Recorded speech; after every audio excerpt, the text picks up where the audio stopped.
జేఎన్పీ TV జనం TV ఇది జానపదుల TV.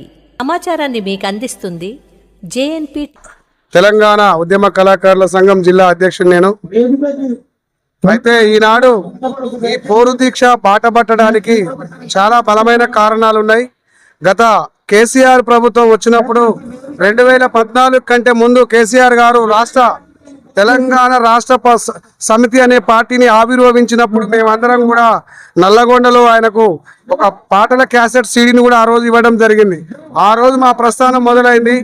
మరి తెలంగాణ ఉద్యమంలో ప్రతిరోజు గోసి గొంగడి కట్టి డప్పు వేసి పాటలు పాడుతూ ప్రజల్ని చైతన్యపరిచే చేస్తూ అలాగే డిపిఆర్ఓలో కూడా మేము పనిచేస్తూ ఉన్నాం. అయితే ఆనాడు 500 మందికి కేవలం ఉద్యోగాలు ఇవ్వడం జరిగింది గత ప్రభుత్వ పాలకులు. అయితే ఈనాడు మేము అడుగుతా ఉన్నది ఏంటంటే, అయ్యా రేవంత్ రెడ్డి గారు పిసిసిగా ఉన్నప్పుడు కళాకారులందరూ కూడా రేవంత్ రెడ్డి గారిని కలిసినప్పుడు ఒక మాట మాకు ఇవ్వడం జరిగింది. మన ప్రభుత్వానికి మీరు పనిచేయండి, ఆ ప్రభుత్వం వచ్చిన తర్వాత 3 నెలల్లో మీకు ఒక 1000 ఉద్యోగాలు ఇస్తానని మాట ఇచ్చి, అదేవిధంగా మేనిఫెస్టోలో కూడా 96వ నెంబర్ జీవోలో కూడా పెట్టడం జరిగింది. అదేవిధంగా మేము ఏమంటున్నామంటే, అయ్యా ఈ 2.5 కాల నీ ప్రభుత్వం వచ్చి ప్రజాపాలన వచ్చి 2.5 సంవత్సరాల నుండి మేము ప్రతి మినిస్టర్ని ఎమ్మెల్యేని అందరినీ కూడా కలిసినాం. మా కోసం మొన్న జరిగిన శీతాకాల సమావేశాల్లో పాల్వాయి హరీషన్న కూడా మరి మా ప్రస్తావన తేవడం జరిగింది. అయినా కానీ మీ ప్రభుత్వం నిమ్మకు నీరెత్తనట్టు ఉంది. గత ప్రభుత్వాన్ని కూడా మేము మా పాటల ద్వారా గద్దెదించడానికి బలంగా పనిచేసినాం. ముఖ్యమంత్రి అయిన కేసీఆర్ను కూడా ఎండగట్టినాం. కాబట్టి అక్కడి దాకా రాకుండా మీరు మా మీద సహృదయంతో తెలంగాణ ఉన్న 33 జిల్లా కళాకారులందరినీ కూడా మీరు హక్కున చేర్చుకొని ఒక 1000 ఉద్యోగాలు ఇచ్చి మా జీవితాల్లో వెలుగు నింపుతారని కోరుకుంటున్నాం. ఇప్పటికైనా మీరు అలర్ట్ కావాలి. ఎందుకంటే ఈ వేదికను చూడండి, తెలంగాణ కోసం మలిదశ ఉద్యమంలో అద్భుతంగా పాటలు పాడిన గొంతులు ఇక్కడ ఉన్నాయి. ఆ ప్రభుత్వం ఇచ్చిన ఉద్యోగాల్లో కూడా కోరస్ కూడా రాని వాళ్ళు చాలా మంది ఉన్నారు.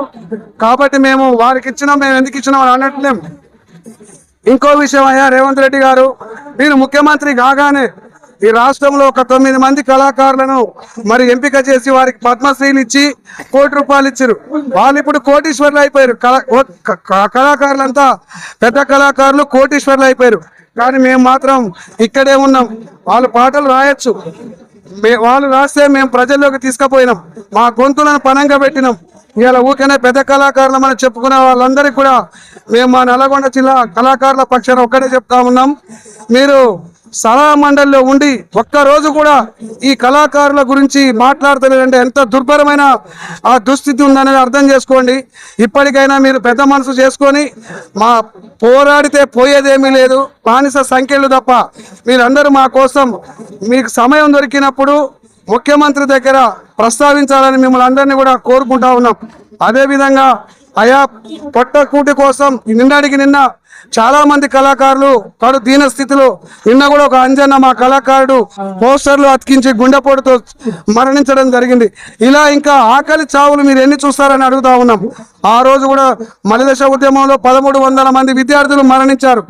అదేవిధంగా ఈ రోజు కూడా మీ ప్రభుత్వం వచ్చిన కాంచి కూడా ఇప్పటికీ రాష్ట్రంలో ఒక 4 చనిపోవడం జరిగింది.